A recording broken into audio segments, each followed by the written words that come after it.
We're focusing on this one now, shall we? Because Newcastle up against Liverpool. Oh, bring it on. Can it be tomorrow already? Here are the predictions that the guys have said. Oh, Craig's gone for a draw and Shaka has gone for a very hopeful 1-1 draw. Let's get into it, shall we? Because we all know the big headline that is hovering, the big Alexander Isak cloud that is hovering over this game. Shaka, this is the one that you're waiting on, and I don't know if you're excited for it, if you're like, bring it on, or it's scaring you. You described me as a hopeful 1-1 draw, and I laugh because that is exactly what it is. Oh, I know. It's a hopeful 1-1 draw.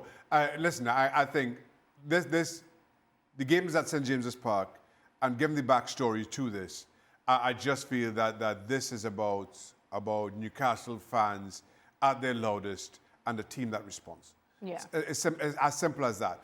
I'll be honest. Otherwise, pound for pound, player for player, Liverpool should win this and win this quite easily, especially with a Newcastle and Isak-less Newcastle United. But this is about the emotion of what's been happening over recent weeks. And I think that is what provides at least some win in Newcastle's sales to get the 1-1 draw.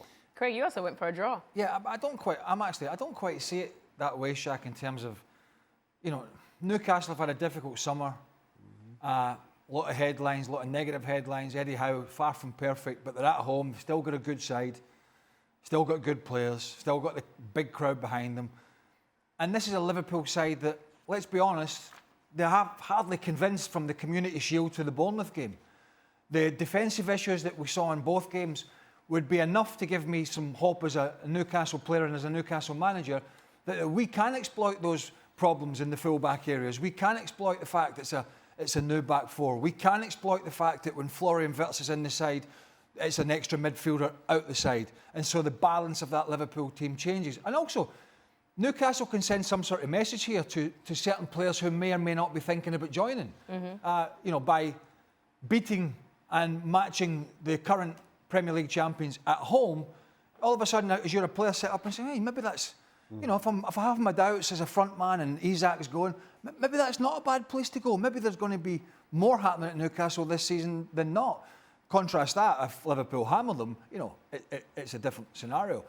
But I think I've seen enough from Liverpool in the first two games that as successful and as good as it was last year, certainly in England, for Liverpool, where it seemed almost perfect for Hislop for a long time, it's sort of shifted away from that a little bit with the new players coming in. Good players.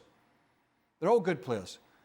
But he's having to find the right balance with these players coming in and getting used to playing with Van Dijk and playing with Konate and all that sort of thing. But they've had their problems. Crystal Palace showed it. Bournemouth showed it for long periods. And I do think Newcastle can show it in this game at St James's Park, which is why I've gone for a draw. Maybe I'm wrong.